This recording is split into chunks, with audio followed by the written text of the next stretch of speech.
понятная вещь. Это манипуляция. Бандера — это преступник или герой? Это личность, которая была у нас в истории. Хорошо. Преступник или герой — это манипуляция. Какая же манипуляция? Он преступник или герой? Выбор из двух — это манипуляция. Екатерина, Бандера преступник, он палач. Вы считаете, что Бандера герой или преступник? Я аналитик, я не историк. Как аналитик, как человек. Вот в результате Скажите, пожалуйста, я считаю, что эта личность очень важна для Украины. Екатерина, Не кричите, я пожалуйста. попробую, У меня подождите к вам другой секунду. вопрос. Я хочу задать вопрос Михаилу Иосифовичу, который следит за этой дискуссией. Михаил Иосифович, а как вы считаете, вот Екатерина уходит от ответа, почему?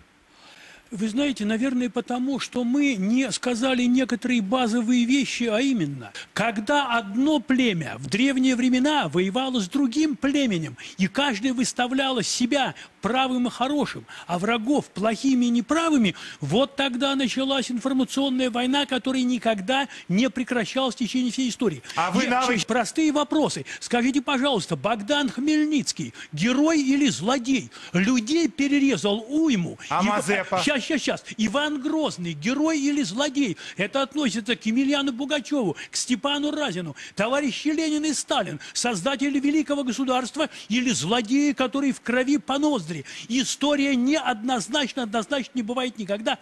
И когда мы рассматриваем какую-то проблему, всегда разведчик и шпион, бандит и партизан, эта разница определяется наш или не наш. С этим мы имеем дело и сейчас. И когда одни говорят «мы правы», а другие говорят «мы правы», вот то же самое событие рассматривается с двух разных точек зрения. Что касается правды, не надо там, где начинается война, никакой чистой правды быть не может, никогда не было и не будет. То есть мы правду не узнаем? Нет, конечно. Если мы сейчас хотим здесь ее сказать, то я боюсь, что в нашей программе пройдут не все номера. Михаил, а может тогда короткий вопрос, тот самый полярный. Так, а есть, то есть, оправдание Гитлеру и тому, что он делал? Позвольте ответить.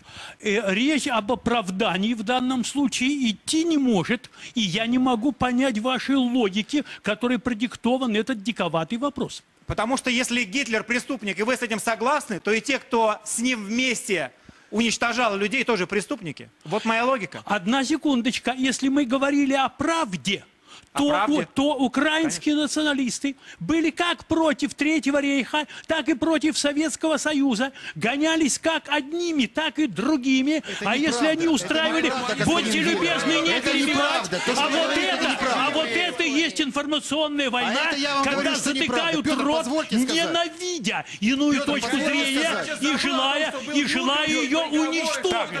Он думает, что у него монополия на истину. Он готов убить любого, кто думает иначе. И потом сюда пришел говорить я беспокоюсь за вас.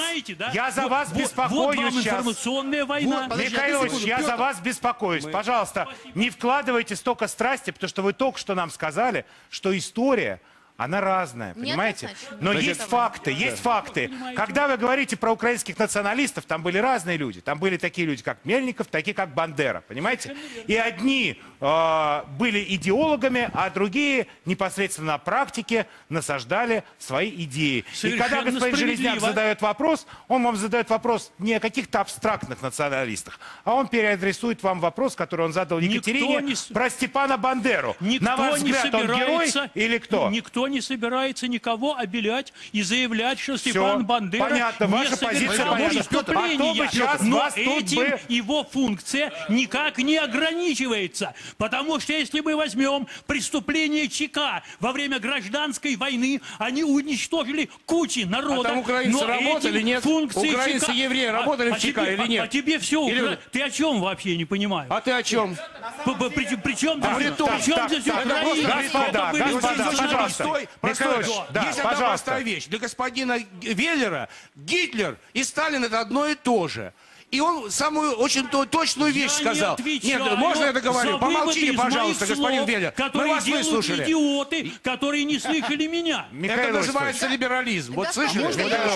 Давайте обойдемся без Выступите выступите в Израиле, О пожалуйста, точках зрения. и Он говорит скажите мудрые там, вещи. что геноцид Да. евреев А мы слушаем. равен тому, Абсолютно. что делал геноцид евреев. Это то же самое, что делают евреи с палестинцами. Да не вот там вот так перефразируйте. выступите. Господин Веллер Или в сказал Польше другие выступите, вещи что абсолютно. Бандера Этот человек, национальный по-моему, у нас символ. тут Это началась информационная война. сумасшедший провокатор, который не Подождите, знает, Михаил Ильич, что давайте он обойдемся несет. без Человек определений. это Давайте неизвестно обойдемся. почему. Давайте, Который приписывает мне господа, свои давайте слова, обойдемся для которых без главное взаимных устроить оскорблений. Фашизма, Все. геноцида, Все, вместе все. с А я исторической даю правдой. слово А самое главное, чей Алексею Мухину, который сидит и слушает это все. Товарищ, И а при вы не этом не хотите кричит. получить по морде Михаил здесь и Ильич, сейчас спасибо за вам вашу большое. подлость? Михаил Ильич, спасибо вам большое. Все, пожалуйста.